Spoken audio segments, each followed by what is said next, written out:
Biju spins some magic. Author Jaya Jaitly. Illustrator Bhramara Nayak.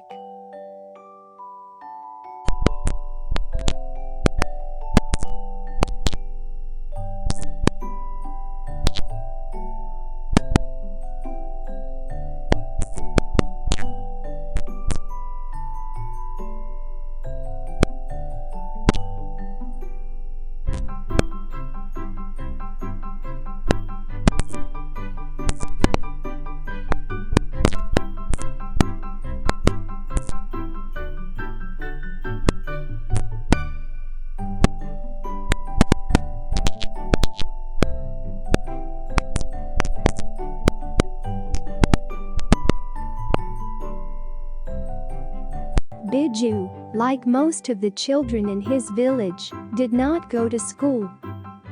He had wanted to go to school, but his parents had said there was no use in him learning things that had nothing to do with their weaving profession. He would get just useless thoughts in his head about working in an office. So Biju tried to convince himself that school was no fun at all, because the boys who did go looked miserable and had to carry heavy bags full of books. A friend's brother had got himself a degree after attending school, but it had not helped him get a job. He had gone up and down many stairs in the tall office buildings of Mumbai, but had been offered jobs only at tea shops, newspaper kiosks and by janitors. He was back at home now, helping his father weave ikat saris, which he took to Mumbai once in a while to sell to a wholesale merchant.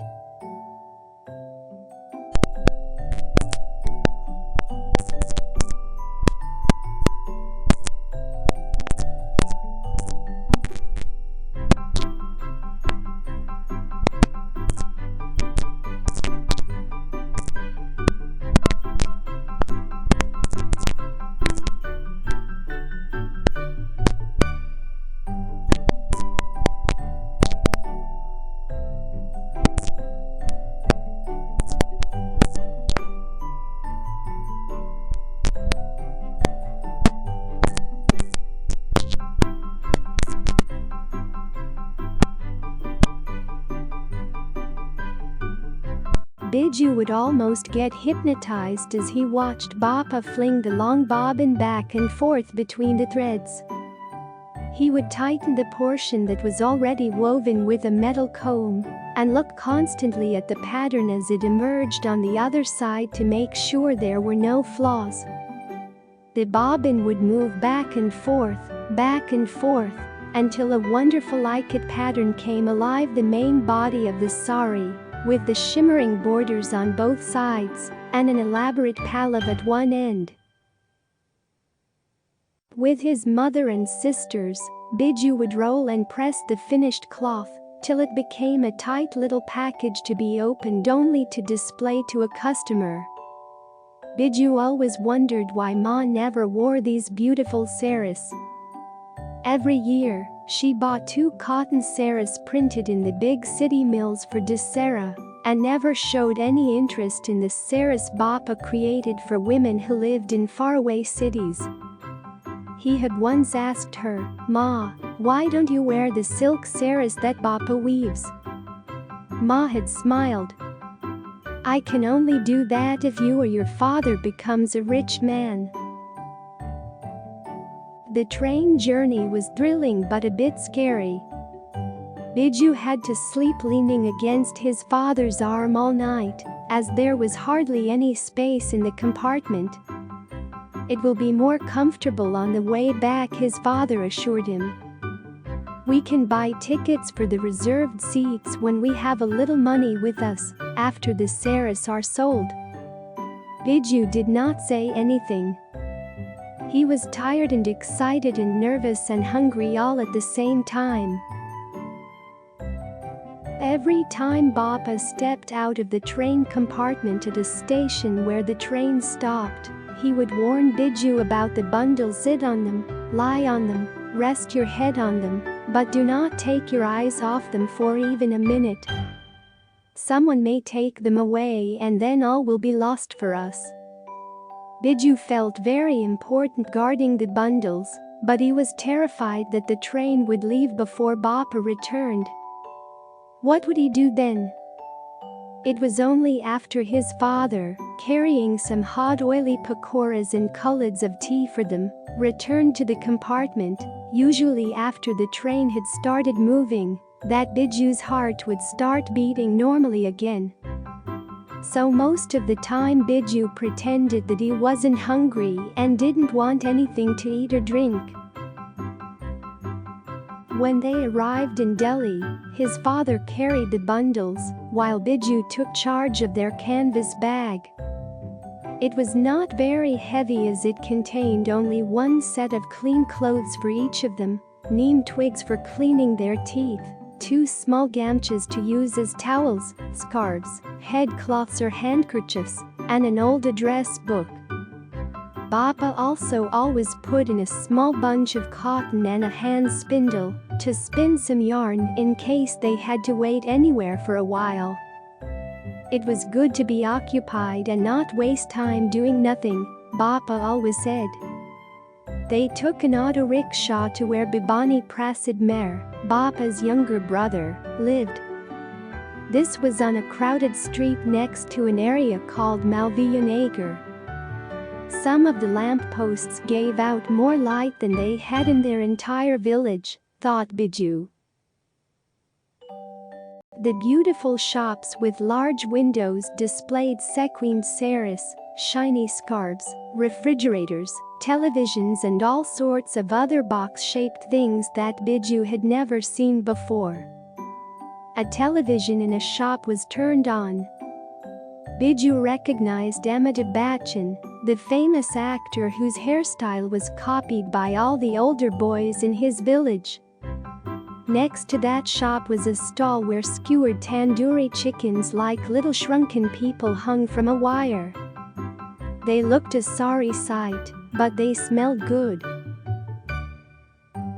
Biju thought he could perhaps persuade his father to get him a small piece if they sold the saris at a good price.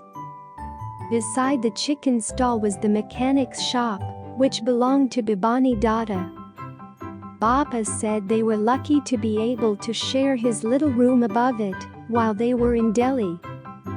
The next morning, Biju woke late. His father and his daughter were already discussing where the saris could be sold. His father made a note of the addresses and instructions to find the way to many parts of the huge city. Biju wished he could read the messages on the buses and on the huge hoardings along the road.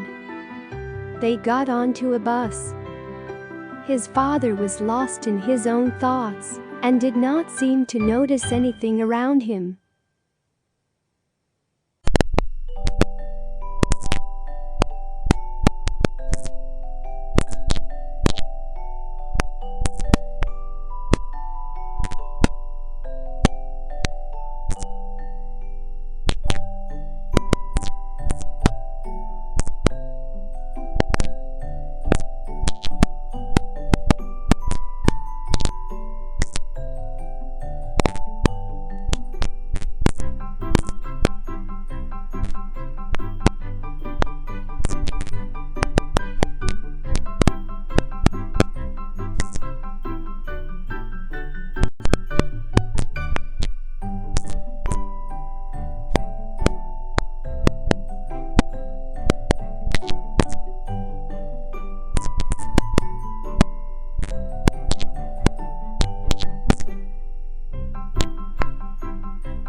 Biju helped Bapa to open the bundles, take out the saris one by one, and open them all out. The whole carpet was covered in meters and meters of shining patterned silks and cottons in the brightest of colors. It looked as if a rainbow had fallen into the room and got all tangled up. This pallav is a very old traditional pattern. This has the latest design given by a foreign designer. This is a pure silk sari. This sari won a national award.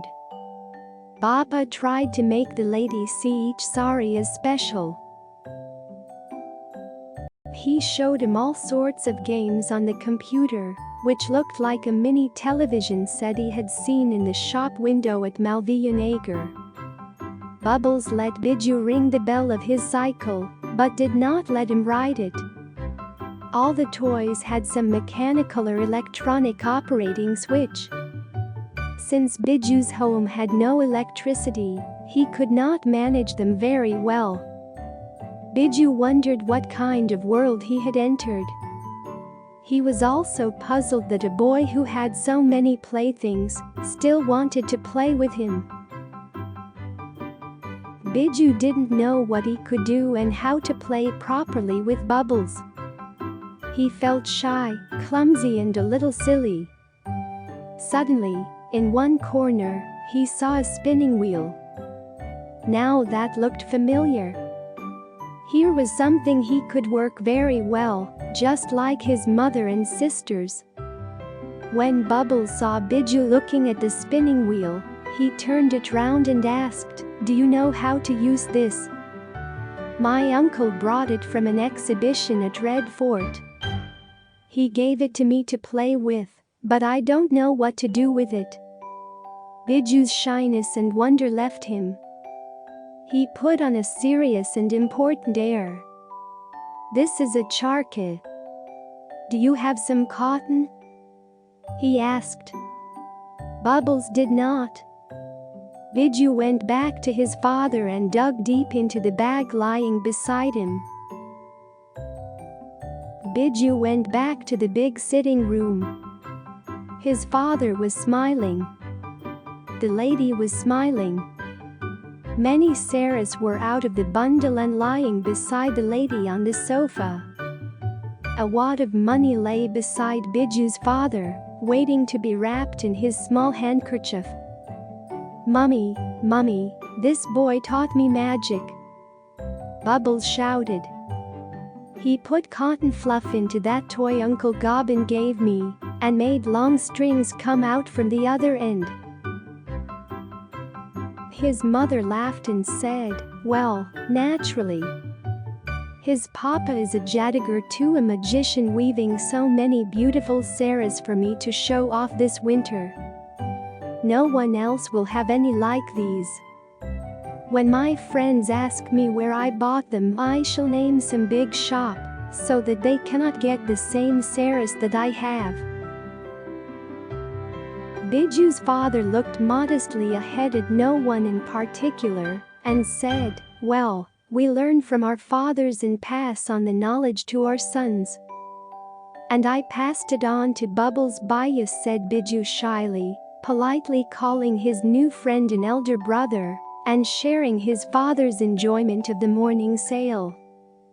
"Yes, Mummy," said Bubbles with a mischievous smile, "but when my friends ask me how I learned to spin on my charkha, I shall tell them that a Jadigar from Jilminda village in Sambalpur taught me." About the illustrations, Patachitra is the traditional painting of Odisha, India. The artist is called a Patachitrakar. A pad is used as an offering in a temple.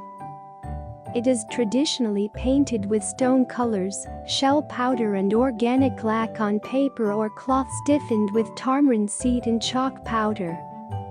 Nowadays, paintings are also done on silk and palm leaf. The pictures usually depict the religious epics, but the flora and fauna of Odisha decorate the space around the figures of gods, goddesses, kings and queens.